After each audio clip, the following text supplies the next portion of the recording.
എന്തുകൊണ്ട് യേശു? എന്തുകൊണ്ട് യേശു മാത്രം? എന്തുകൊണ്ട് മറ്റൊരാളായി കൂടാ? എന്തുകൊണ്ട് യേശു? രണ്ടാമത്തെ ഉത്തരം, പ്രിയപ്പെട്ടവരെ, എബ്രായ ലേഖനത്തിലെ 4-ാമത്തെ അധ്യായം 14, 15, 16 തിരുവചനങ്ങളിൽ അപ്പോസ്തലനായ പൗലോസ്, അതേ റോമാലേഖന കർത്താവ്, വ്യക്തമായി നമ്മെ പ്രബോധിപ്പിക്കുകയാണ്. എബ്രായ ലേഖനത്തിലെ 4-ാമത്തെ അധ്യായം 14 മുതലുള്ള തിരുവചനങ്ങൾ കേൾക്കുക.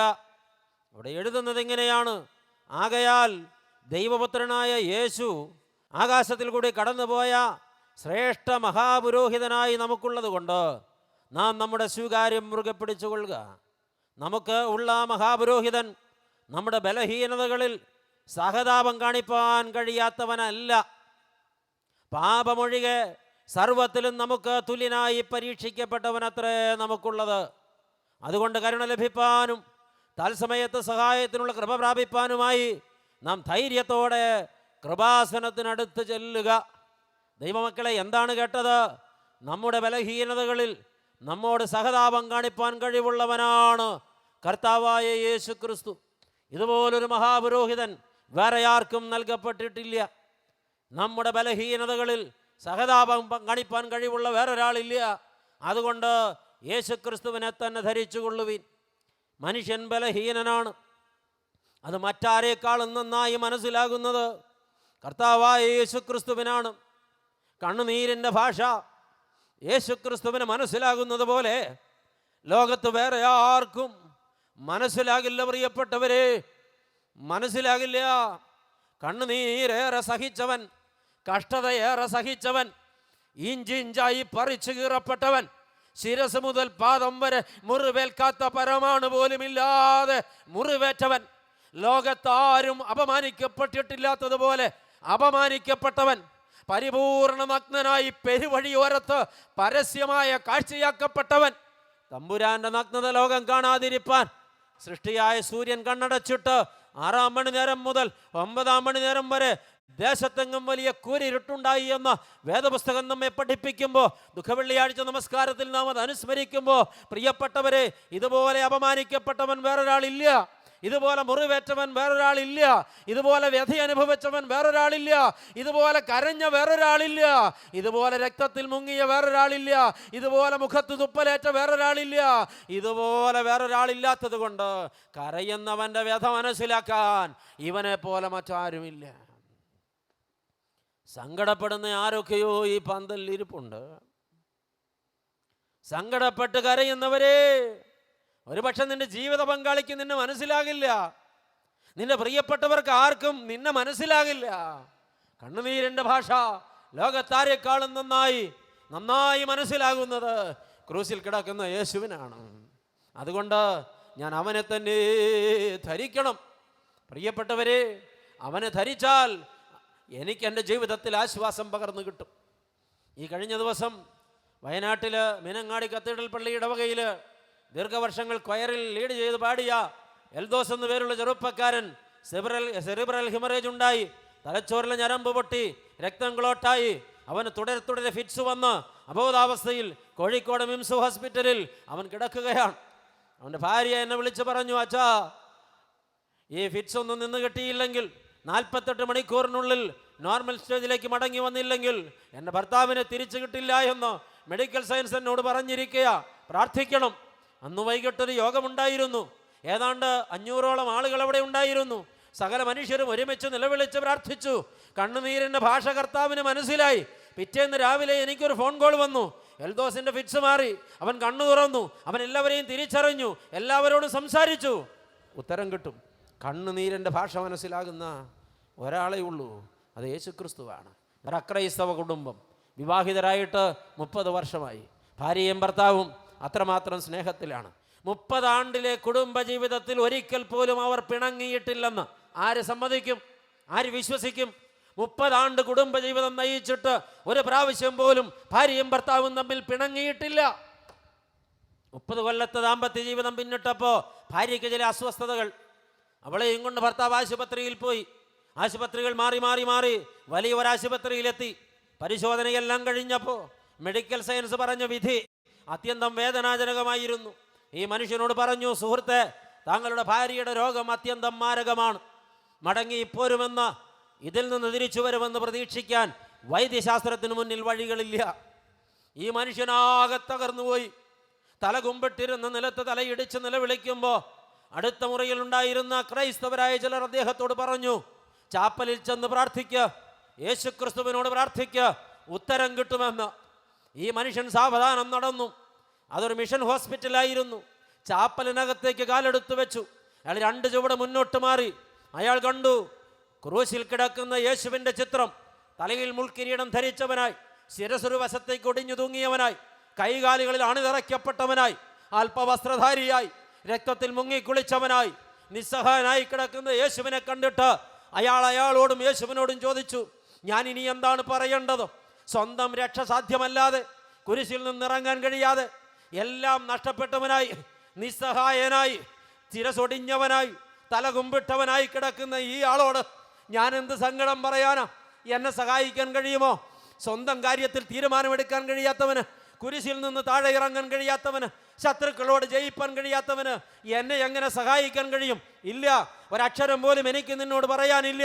അതുകൊണ്ട് ഞാൻ തിരികെ പോകുകയാണ്. ആ മനുഷ്യൻ ചാപ്പലിൽ നിന്ന് പുറത്തേക്ക് ഇറങ്ങി. ഒരു കാൽ പുറത്ത് വെച്ചിട്ട് രണ്ടാമത്തെ കാൽ കൂടെ പറിച്ച് പുറത്ത് ചവിട്ടാൻ ഒരുങ്ങുമ്പോൾ ഉള്ളിൽ നിന്നൊരു വിളി. അയാൾ അറിയാതെ തിരിഞ്ഞു നോക്കി. അയാൾ സൂക്ഷ്മതയോടെ നോക്കി കുരിശിലേക്ക്. പെട്ടെന്ന് അയാളുടെ ഉള്ളിലൊരു വെള്ളടി മിന്നി. അയാളുടെ അന്തരാത്മാവ് അയാളോട് സംസാരിച്ചു, ഇല്ല, ഇവനാണ് ലോകത്താരേക്കാളും നന്നായി എന്നെ മനസ്സിലാക്കാൻ കഴിയുക. ഈ ക്രൂശിൽ കിടക്കുന്നവന്, പങ്കപ്പാടേറ്റവന്, ചങ്ക് പിളർന്നവന്, കൈകാലുകളെ അണിതറയ്ക്കപ്പെട്ടവന്, ശരീരം ഉഴവുചാൽ പോലെ കീറപ്പെട്ടവന്, അവനാണ് എന്നെ മനസ്സിലാവുക. എന്നെ ശരിക്കും ഇപ്പോ യേശുവിനെ മനസ്സിലാകും. സങ്കടപ്പെട്ടിട്ടുള്ളവർക്ക് സങ്കടം കേൾക്കുമ്പോൾ പെട്ടെന്ന് മനസ്സിലാകും. സങ്കടപ്പെട്ടിട്ടില്ലാത്തവർക്ക് സങ്കടം കേൾക്കുമ്പോൾ ചിരിയാണ് വരിക. ഈ മനുഷ്യൻ തിരികെ നടന്നു. കുരിശന്റെ ചുവട്ടിൽ മുട്ടുകുത്തിയിരിക്കാൻ അയാൾക്ക് കഴിഞ്ഞില്ല. സാഷ്ടാംഗം വീണ് കിടന്നു. അയാൾ നിലവിളിച്ച് പറഞ്ഞു, ആ കുരിശിനെ കെട്ടിപ്പിടിച്ച്, എൻ്റെ യേശുവേ, എൻ്റെ മാനസിക വ്യഥ നിനക്ക് മനസ്സിലാകും. 30 കൊല്ലമായി ദാമ്പത്യ ജീവിതം തുടങ്ങിയിട്ട് ഇന്ന് വരെ ഞങ്ങൾ പിണങ്ങിപ്പോലും ഇരുന്നിട്ടില്ല. അവൾ എന്നെ കൈവിട്ടു പോകുമെങ്കിൽ എനിക്ക് സാധ്യമല്ല തമ്പുരാനെ. വല്ലതും ചെയ്യണം, ഇപ്പോൾ ചെയ്യണം, ഇന്ന് തന്നെ ചെയ്യണം. എനിക്ക് അവളെ തിരികെ കിട്ടണം. എനിക്ക് സഹിക്കവയ്യ. 3 മണിക്കൂർ അയാൾ ആ കുരിശിന്റെ ചുവട്ടിൽ കിടന്നു. പിന്നീട് അയാൾ എഴുന്നേറ്റ് മുറിക്കുള്ളിൽ ചെന്നപ്പോ അമ്പരന്ന് പോയി. അയാൾ കഴിഞ്ഞ 15 ദിവസമായി കട്ടിൽ വിട്ടെഴുന്നേൽക്കാതെ, കണ്ണു തുറക്കാതെ, ഒരക്ഷരം ഉരിയാടാതെ, ഏറ്റവും മരിച്ചവളെ പോലെ കിടന്ന അയാളുടെ ഭാര്യ എഴുന്നേറ്റ് ഫ്ലാസ്കിൽ നിന്ന് കാപ്പി പകർന്ന് അവൾ തന്നെ ഇരുന്ന് കുടിക്കുകയാണ്. അയാൾ വാ വെട്ട് നിലവിളിച്ചു. അയാൾക്ക് ശരിക്കും ബോധ്യപ്പെട്ടു, കണ്ണുനീരിൻ്റെ ഭാഷ മനസ്സിലാകുന്ന ഒരു യേശുവുണ്ട്. അയാൾ അന്ന് കുടുംബമായി യേശുവിന് ജീവിതം വെച്ചു കൊടുത്തു. ഇന്നും യേശുവിന് വേണ്ടി ജീവിക്കുകയാണ് ആ മനുഷ്യൻ. ഇവിടെ മാമോദീസ വെള്ളം തലയിൽ വീണവർക്ക് എത്ര പേർക്ക് ഈ പച്ച പരമാർത്ഥം ബോധ്യപ്പെട്ടിരിക്കുന്ന ദൈവ പൈതലേ. യെശയ്യാ പ്രവചനം 53-ാം അധ്യായത്തിന്റെ 4ഉം 5ഉം തിരുവചനങ്ങൾ ഇതോട് ചേർത്ത് വെച്ച് കേൾക്കേണ്ടതാണല്ലോ. ആമേൻ. സാക്ഷാൽ നമ്മുടെ രോഗങ്ങളെ അവൻ വഹിച്ചു, നമ്മുടെ വേദനകളെ അവൻ ചുമന്നു. നാമോ ദൈവം അവനെ ശിക്ഷിച്ചും അടിച്ചും ദണ്ഡിപ്പിച്ചുമിരിക്കുന്നു എന്ന് വിചാരിച്ചു. എന്നാൽ നമ്മുടെ അതിക്രമങ്ങൾ നിമിത്തം മുറിവേറ്റും നമ്മുടെ അകൃത്യങ്ങൾ നിമിത്തം അവൻ തകർന്നുമിരിക്കുന്നു. നമ്മുടെ സമാധാനത്തിനുള്ള ശിക്ഷ അവൻ്റെ മേലായി, അവൻ്റെ അടിപ്പിണരുകളാൽ നമുക്ക് സൗഖ്യം വന്നിരിക്കുന്നു. ഹല്ലേലൂയാ. നമ്മുടെ സമാധാനത്തിനുള്ള ശിക്ഷ അവൻ്റെ മേലായി, അവൻ്റെ അടിപ്പിണരുകളാൽ നമുക്ക് സൗഖ്യം വന്നിരിക്കുന്നു. പാപം ചെയ്ത് കുറ്റവാളിയായി തീർന്ന ദാവീദ് നാഥാൻ പ്രവാചകന്റെ അട്ടഹാസത്തിന് മുമ്പിൽ ചങ്ക് പൊട്ടി തകർന്ന് കൊട്ടാരത്തിൻ്റെ മട്ടുപ്പാവിൽ വെറും തറയിൽ കമിഴ്ന്നു കിടന്ന് അലമുറയിട്ട് കരയുകയാണ്. ദൈവമേ, ദൈവമേ, ദൈവമേ, നിന്റെ കൃപയിൻ പ്രകാരം എന്നോട് കരുണ തോന്നണമേ. നിന്റെ കരുണയുടെ മഹത്വപ്രകാരം എൻ്റെ ലംഘനങ്ങൾ മായിച്ചു കളയണമേ. എന്നെ നന്നായി കഴുകി എൻ്റെ അകൃത്യം പോക്കണമേ. ദാവീദ് പൊട്ടിക്കരഞ്ഞപ്പോ ദൈവത്തിൻ്റെ കോപമടങ്ങി. ദൈവം അവൻ്റെ ശിക്ഷ അവൻ്റെ മേൽ നിന്ന് നീക്കി. ദൈവം അവനെ അനുഗ്രഹിച്ചു. ദൈവമക്കളെ, അനുതപിക്കുന്ന അനുതാപയുടെ കണ്ണുനീർ ഏറ്റവും നല്ല സ്വീകാര്യമായി കർത്താവ് അംഗീകരിക്കും. ഓർക്കുക, ഇന്ന് രാത്രി ഈ പന്തലിൽ, ഈ ശബ്ദപരിധിക്കുള്ളിൽ എൻ്റെ യേശുവേ, ദാവീദിനോടൊപ്പം ഞാൻ നിലവിളിക്കട്ടെ, ഞാനൊരു പാപിയാണ്, ഞാനൊരു പാപിയാണ്, ഞാനൊരു പാപിയാണ് എന്ന് നിലവിളിക്കാൻ ആർക്കെങ്കിലും മനസ്സ് വരുമെങ്കിൽ ക്ഷമിക്കുന്ന സ്നേഹമായി തമ്പുരാൻ ഇവിടെ വന്നിട്ടുണ്ട്. ഹല്ലേലൂയാ. അവന് കണ്ണുനീരിൻ്റെ ഭാഷ മറ്റാരേക്കാളും മനസ്സിലാകും. ഞാനൊരു പാപിയാണ്, എന്നോട് പൊറുക്കണമെന്ന് പൊട്ടിക്കരയുന്ന ഒരു പാപിയോടും ഞാൻ നിന്നെ അറിയില്ലെന്ന് നിർദാക്ഷിണ്യം പറയുന്ന കഠിനഹൃദയനല്ല ഞാനും നിങ്ങളും വിളിച്ചാരാധിക്കുന്ന കർത്താവ്. അവന് സ്നേഹമാണ്. ഹല്ലേലൂയാ. അവന് കണ്ണുനീരിൻ്റെ ഭാഷ മനസ്സിലാകും. ആകയാൽ ഈ യേശുക്രിസ്തുവിനെ തന്നെ ധരിച്ചുകൊള്ളുവീൻ. മറ്റൊന്ന് പകരം വയ്ക്കാനില്ല പ്രിയപ്പെട്ടവരെ. യേശുക്രിസ്തുവിനെ തന്നെ. എന്തുകൊണ്ട് യേശുക്രിസ്തു? എന്തുകൊണ്ട് യേശുക്രിസ്തു മാത്രം? എന്തുകൊണ്ട് മറ്റൊരാൾ ഇല്ല? മൂന്നാമത്തെ മറുപടി പ്രിയപ്പെട്ടവരെ, അപ്പോസ്തലപ്രവൃത്തികൾ 4-ാം അധ്യായം 12-ാമത്തെ തിരുവചനം, മറ്റൊരുത്തനിലും രക്ഷ ഇല്ല. അപ്പോസ്തലനായ പത്രോസ് തൻ്റെ പെന്തക്കോസ്തി പ്രസംഗത്തിൽ ഉറക്കെ പ്രഖ്യാപിച്ച വലിയ ഒരു പ്രഖ്യാപനം, ലോകത്തെ മുഴുവനും രക്ഷയിലേക്ക് നയിക്കുന്ന പ്രഖ്യാപനം. മറ്റൊരുത്തനിലും രക്ഷ ഇല്ല. നാം രക്ഷിക്കപ്പെടുവാൻ ആകാശത്തിന് കീഴെ മനുഷ്യരുടെ ഇടയിൽ നൽകപ്പെട്ട വേറെ യാതൊരു നാമവും ഇല്ല, ഇല്ല, ഇല്ല. യേശു എന്ന നാമം മാത്രം. ആമേൻ. ആവർത്തിച്ച് പറയട്ടെ, മറ്റൊരാളും പാപിക്ക് വേണ്ടി മരിച്ചിട്ടില്ല, മറ്റൊരാളും പാപത്തിന് പ്രായശ്ചിത്തമായിട്ടില്ല, മറ്റൊരാളും പാപിക്ക് രക്ഷദാനം ചെയ്തിട്ടില്ല, മറ്റൊരാളും പാപിക്ക് പ്രത്യാശ പകർന്നിട്ടില്ല. അതുകൊണ്ട് ഇന്നത് കേട്ടുകൊണ്ടിരിക്കുന്ന സകലർക്കും നെഞ്ചിൽ സ്വീകരിക്കാം കർത്താവിനെ. വേറൊരാൾ പകരമില്ല പ്രിയപ്പെട്ടവരെ, യേശു മാത്രം. കാരാഗ്രഹ പ്രമാണി പൗലോസ്ലീഹായുടെ കാൽക്കൽ വീണ് നിലവിളിച്ചു. അപ്പോസ്തലപ്രവൃത്തികൾ 16-ാം അധ്യായം 31-ാം തിരുവചനം, യജമാനന്മാരെ, രക്ഷ പ്രാപിപ്പാൻ ഞാൻ എന്തു ചെയ്യണം? അപ്പോസ്തലന്റെ മറുപടി, കർത്താവായ യേശുക്രിസ്തുവിൽ വിശ്വസിക്കുക, എന്നാൽ നീയും, നീ മാത്രമല്ല നിന്റെ കുടുംബവും രക്ഷ പ്രാപിക്കും. ഹല്ലേലൂയ. രക്ഷയ്ക്ക് വേറെ വഴിയില്ല. ആമേൻ. മറ്റൊരു സാധ്യതയില്ല. ഹല്ലേലൂയ. മറ്റൊരു മാർഗമില്ല. അതുകൊണ്ട് യേശുക്രിസ്തുവിനെ തന്നെ, ആമേൻ, യേശുക്രിസ്തുവിനെ തന്നെ ധരിച്ചുകൊള്ളുവീൻ. എന്തുകൊണ്ട് യേശു? എന്തുകൊണ്ട് യേശു മാത്രം? എന്തുകൊണ്ട് പകരം മറ്റൊരാളില്ല? നാലാമത്തെ ഉത്തരം പ്രിയപ്പെട്ടവരെ, നാം ഇപ്പോൾ വായിച്ചു കേട്ട വേദഭാഗമാണ് യെശയ്യാ പ്രവചനം 53-ാം അധ്യായത്തിൻ്റെ 5-ാമത്തെ വാക്യം. അത് ഒരിക്കൽ കൂടെ ആവർത്തിക്കുകയാണ്. അവൻ നമ്മുടെ അതിക്രമങ്ങൾ നിമിത്തം മുറിവേറ്റും നമ്മുടെ അകൃത്യങ്ങൾ നിമിത്തം തകർന്നു വിരിക്കുന്നു. നമ്മുടെ സമാധാനത്തിനുള്ള ശിക്ഷ അവൻ്റെ മേലായി, അവൻ്റെ അടിപ്പിണരുകളാൽ നമുക്ക് സൗഖ്യം വന്നിരിക്കുന്നു. എന്താണ് കേട്ടത്? അവൻ നമ്മുടെ സമാധാനമാണ്, അവൻ നമ്മുടെ സൗഖ്യമാണ്. അതുകൊണ്ട് യേശുക്രിസ്തുവിനെ തന്നെ ധരിച്ചുകൊള്ളുവീൻ. പ്രിയപ്പെട്ടവരെ, ഇവിടെ ഒരു വലിയ സത്യം നാം തിരിച്ചറിയണം. സമാധാനം, ഒരു മനുഷ്യൻ ജീവിതത്തിൽ സമാധാനം അനുഭവിക്കുന്നതാണ് ആ മനുഷ്യൻ്റെ ജീവിതത്തിലെ സൗഖ്യം. എത്ര പേർക്കത് മനസ്സിലായി എന്ന് എനിക്കറിയില്ല. ഇതൊരു വലിയ പരമാർത്ഥമാണ്. ഒരാൾ തൻ്റെ ജീവിതത്തിൽ ശാശ്വതമായി സമാധാനം അനുഭവിക്കുന്നുണ്ടെങ്കിൽ ആ ആൾ മുഴുവനും സൗഖ്യപ്പെട്ടയാളാണ്. ഒരാൾ ജീവിതത്തിൽ സമാധാനം അനുഭവിക്കുന്നില്ലെങ്കിൽ ആ ആൾ ഇതുവരെയും സൗഖ്യപ്പെട്ടിട്ടില്ല. സൗഖ്യപ്പെടാനുള്ള ഏകമാർഗം സമാധാനം അനുഭവിക്കുക എന്നുള്ളതാണ്. ഈ സമാധാനം അനുഭവിക്കുവാനും സൗഖ്യപ്പെടുവാനുമുള്ള ഏകമാർഗം യേശുക്രിസ്തുവിനെ തന്നെ ധരിക്കുക എന്നുള്ളതാണ്. പ്രിയപ്പെട്ടവരെ, ഇവിടെ ഒരുപാട് പേര് രോഗശാന്തി കിട്ടി എന്ന് പറയുന്നുണ്ട്, ഒരുപാട് ചികിത്സകൾ നടത്തുന്നുണ്ട്. മരണം വരെ ചികിത്സിക്കുക, ഒടുവിൽ മരിക്കുക, ഇതാണ് ഇന്നത്തെ പ്രമാണം. എന്നാൽ പ്രിയപ്പെട്ടവരെ, എല്ലാ സൗഖ്യവും സമാധാനത്തിൽ നിന്നുടലെടുക്കുന്നതാണ്. സമാധാനമുള്ളവർക്ക് സൗഖ്യമുണ്ട്, സമാധാനമില്ലാത്തവർക്ക് സൗഖ്യമില്ല. സമാധാനത്തിനുള്ള ശിക്ഷ അവൻ്റെ മേലായതിനാൽ, അവൻ്റെ അടിപ്പിണരുകളാൽ നമുക്ക് സൗഖ്യം വന്നിരിക്കുന്നു. നമ്മുടെ സമാധാനത്തിൻ്റെ മാർഗം യേശുക്രിസ്തുവാണ്. യേശുക്രിസ്തു തന്നെ പറഞ്ഞിട്ടുണ്ടല്ലോ, യോഹന്നാൻ എഴുതിയ രക്ഷാസുവിശേഷം 14-ാം അധ്യായത്തിൻ്റെ 27-ാമത്തെ തിരുവചനത്തിൽ ആമേൻ, യേശു പറഞ്ഞു, എൻ്റെ സമാധാനം ഞാൻ നിങ്ങൾക്ക് തരുന്നു, എൻ്റെ സമാധാനം ഞാൻ നിങ്ങൾക്ക് തന്നേച്ചു പോകുന്നു. അത് ലോകം തരുന്നത് പോലെ അല്ല. ഈ ലോകം തരുന്ന സമാധാനം അത് സമാധാനമല്ല, അത് മായയാണ്. അത് താൽക്കാലികമായ ഒരാശ്വാസം മാത്രമാണ്. യഥാർത്ഥ സമാധാനം യേശുക്രിസ്തു തരുന്നതാണ്. ഈ സമാധാനത്തിൻ്റെ പ്രത്യേകത, പിന്നെ ഭയമില്ല, പിന്നെ ഭീതിയില്ല, പിന്നെ മരണത്തെക്കുറിച്ച് ആശങ്കയില്ല. പ്രത്യാശയാണ്. പ്രത്യാശ മാത്രമാണ് മുമ്പിലുള്ളത്. എൻ്റെ യേശു എൻ്റെ സമാധാനമായി, എൻ്റെ സൗഖ്യമായി എൻ്റെ ജീവിതത്തിൽ പെയ്തിറങ്ങി കിട്ടിയാൽ ഞാനോ ഭാഗ്യവാൻ. ഹല്ലേലൂയ. അതുകൊണ്ട് കർത്താവായ യേശു ക്രിസ്തുവിനെ തന്നെ ധരിച്ചുകൊള്ളുവിൻ. എന്തുകൊണ്ട് യേശു? എന്തുകൊണ്ട് യേശു മാത്രം? 4 ഉത്തരങ്ങൾ അച്ഛൻ പറഞ്ഞു. 5-ാമത്തെ ഉത്തരം വളരെ വേഗം പറയട്ടെ.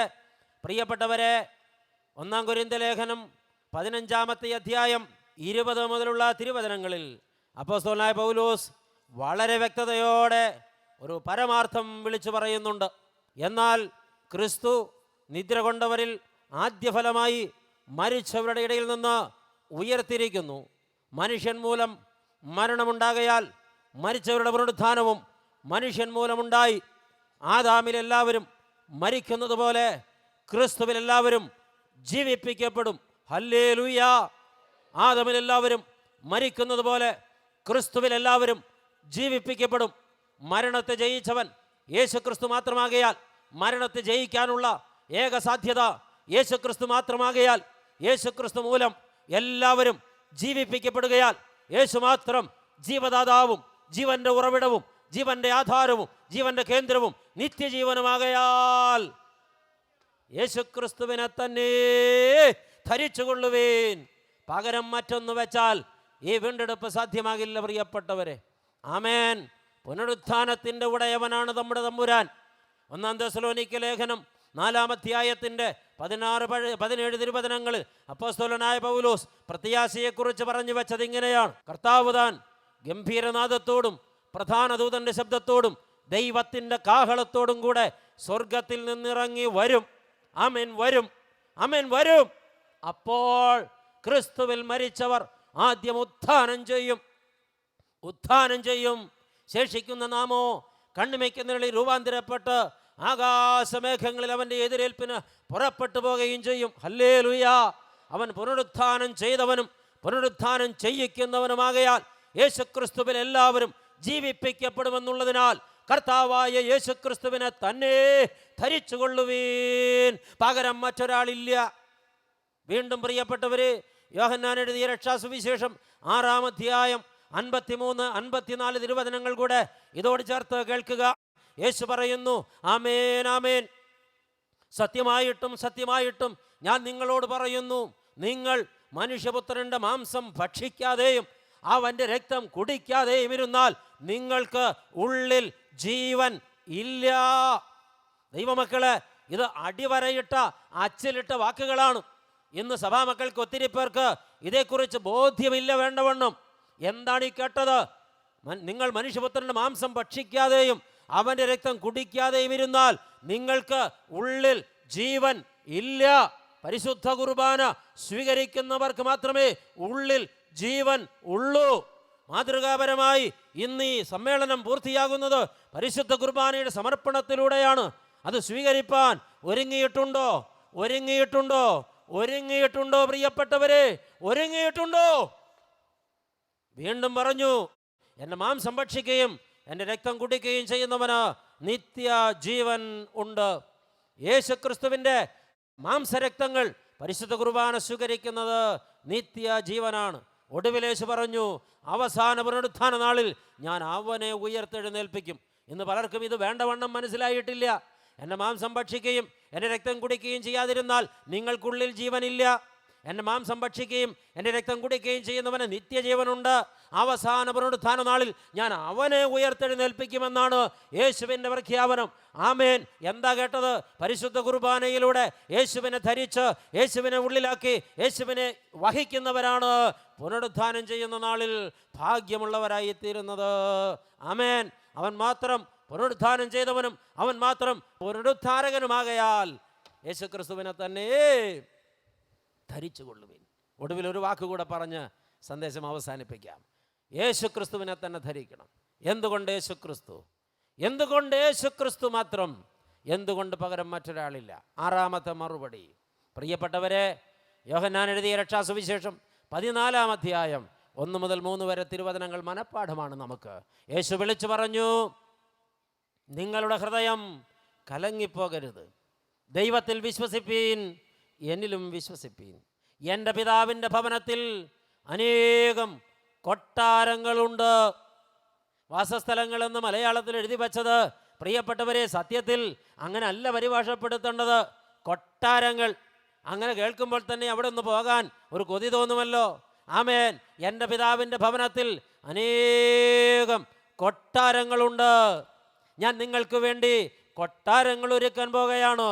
ഞാൻ പോയി കൊട്ടാരങ്ങൾ ഒരുക്കി കഴിഞ്ഞാൽ പിന്നെ ഞാനിരിക്കുന്ന ഇടത്ത്, ആമേൻ, മണവാളൻ ഇരിക്കുന്ന ഇടത്ത്, ആമേൻ, രാജാവിരിക്കുന്നിടത്ത്, ആമേൻ, രാജാധിരാജാവിരിക്കുന്നിടത്ത്, അവൻ പറഞ്ഞു, ഞാൻ ഇരിക്കുന്നിടത്ത് എന്നോടുകൂടെ നിങ്ങളെയും ഇരുത്താൻ ഞാൻ വീണ്ടും വരും, നിങ്ങളെ കൂട്ടിക്കൊണ്ടുപോകാൻ. ഹല്ലേലൂയാ. മറ്റാരും ഇപ്രകാരം മണവാട്ടി സഭയ്ക്ക് വേണ്ടി വീട് ഒരുക്കാൻ പോയിട്ടില്ല, മണവറ ഒരുക്കാൻ പോയിട്ടില്ല, കൊട്ടാരം പണിയാൻ പോയിട്ടില്ല. എനിക്കും നിങ്ങൾക്കും ഈ ഭൗമലോകത്തിനപ്പുറത്ത് പ്രത്യാശ പകരുന്ന മറ്റൊരു നാമമില്ല. സ്വർഗത്തിലേക്ക് കൊണ്ടുപോകാൻ വഴിയായവൻ, വാതിലായവൻ, ജീവനായവൻ, കേന്ദ്രമായവൻ, നമ്മുടെ മണവാളൻ നമുക്ക് വേണ്ടി ഇപ്പോൾ സ്വർഗത്തിൽ കൊട്ടാരം പണിയുകയാണ്. അവൻ വരും നമ്മെ കൊണ്ടുപോകാൻ. മറ്റാരും വരാനില്ല. ഒരുവനേ വരാനുള്ളൂ, അത് യേശുക്രിസ്തുവാണ്. അവൻ വരും, വരിക തന്നെ ചെയ്യും. അതുകൊണ്ട് കർത്താവായ യേശുക്രിസ്തുവിനെ തന്നെ ധരിച്ചുകൊള്ളുവിൻ, പകരം മറ്റൊരാളില്ല. ആമേൻ. പ്രിയപ്പെട്ടവരെ, ഒടുവിൽ പറഞ്ഞവസാനിപ്പിച്ചത് ഇത്രമാത്രം കേട്ടിട്ട്, ദൈവമക്കളെ, ഇനിയും മോഹങ്ങൾ ജനിക്കുമാറ് ജഡത്തിനായി ചിന്തിച്ച് കാലം പോക്കരുത്. ഈ പന്തൽ വിട്ട് മടങ്ങിപ്പോകുമ്പോൾ വന്നതുപോലെ തിരിച്ചു പോകരുത്. ഈ കസേരകൾ വിട്ട് എഴുന്നേൽക്കുമ്പോൾ ഇരുന്നത് പോലെ എഴുന്നേൽക്കരുത്. ഇന്ന് തിരികെ പോകുമ്പോൾ വന്ന വഴിയിലൂടെ മടങ്ങിപ്പോകരുത്. വന്നത് പാപത്തിൻ്റെ വഴിയിലൂടെ എങ്കിൽ മടങ്ങിപ്പോകുന്നത് കുരിശിൻ്റെ വഴിയിലൂടെ യേശുവിൻ്റെ പാതയിലായിരിക്കണം. ഈ മഹാസമ്മേളനത്തിന് തിരശ്ശീല വീഴുമ്പോൾ നാം എന്ത് നേടിയിരിക്കുന്നു പ്രിയപ്പെട്ടവരെ? ഈ ആണ്ടിലെ ചിന്താ വിഷയം ആദ്യം കേട്ടപ്പോൾ തന്നെ എൻ്റെ ഉള്ളിൽ ഒരു കടലിരമ്പാൻ തുടങ്ങിയിട്ടുണ്ടായിരുന്നു. ദൈവമേ, ഈ ജനത്തെ നീ എത്രമാത്രം സ്നേഹിക്കുന്നു. അതുകൊണ്ടാണല്ലോ ഈ വണ്ണം ഒരു ചിന്താ വിഷയം ഈ ആണ്ടിലേക്ക് നീ തിരഞ്ഞെടുത്ത് ഞങ്ങളുടെ ശ്രേഷ്ഠ മഹാപുരോഹിതനിലൂടെ ഞങ്ങൾക്ക് നൽകിയത്. ഈ ജനത്തെ നിന്നോട് ഒട്ടിച്ചു വയ്ക്കുവാൻ, നിന്റെ നെഞ്ചോട് ചേർത്ത് വയ്ക്കാൻ, ഒരമ്മ തൻ്റെ കുഞ്ഞിനെ വാത്സല്യത്തോടെ ആശ്ലേഷിക്കുന്നതിനേക്കാൾ ആഴമായി ഈ മഹാഭാവികളെ നെഞ്ചോട് ചേർത്ത് ഒട്ടിച്ച് ആശ്ലേഷിപ്പാൻ നിനക്ക് മനസ്സുള്ളത് കൊണ്ടാണല്ലോ നീ ഇപ്രകാരം ഞങ്ങളെ കേൾപ്പിക്കാൻ തിരുവുള്ളം തോന്നിയത്.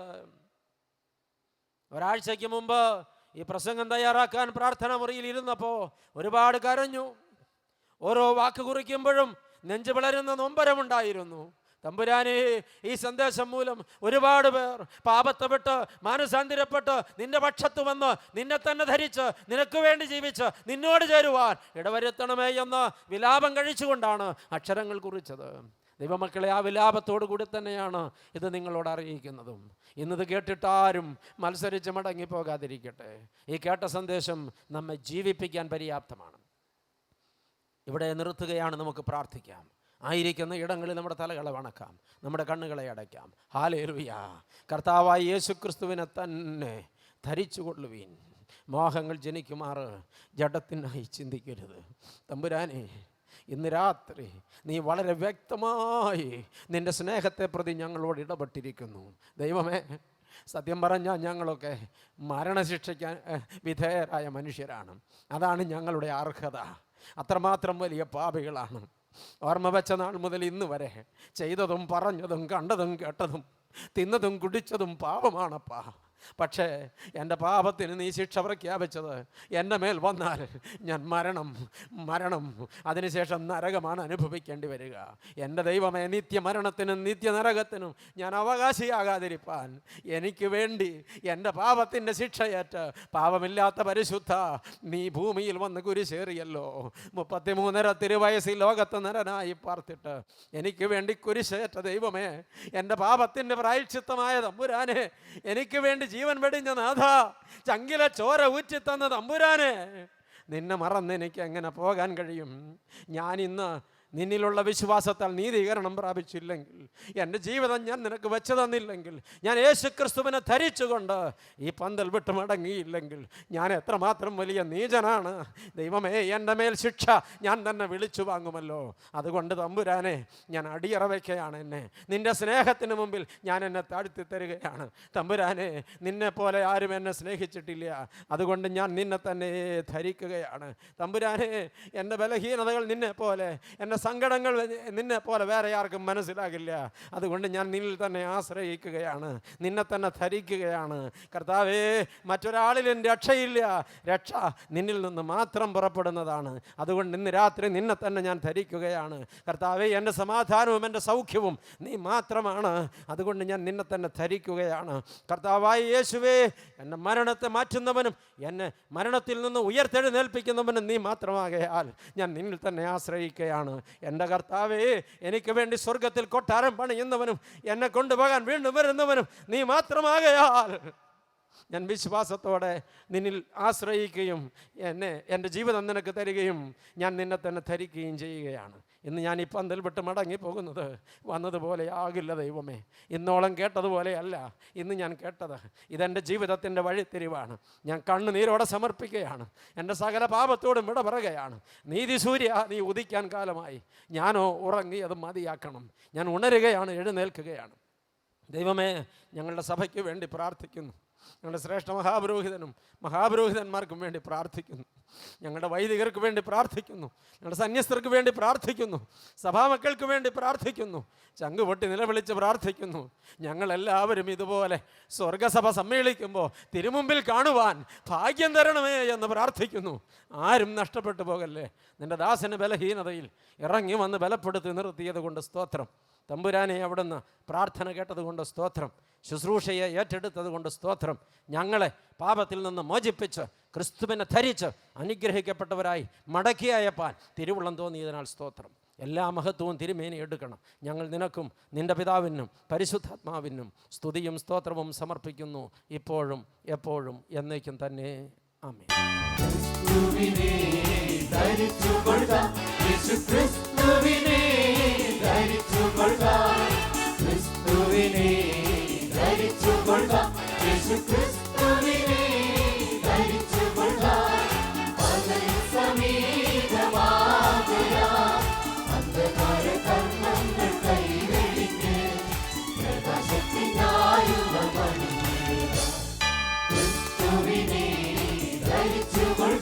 യേശു ക്രിസ്തു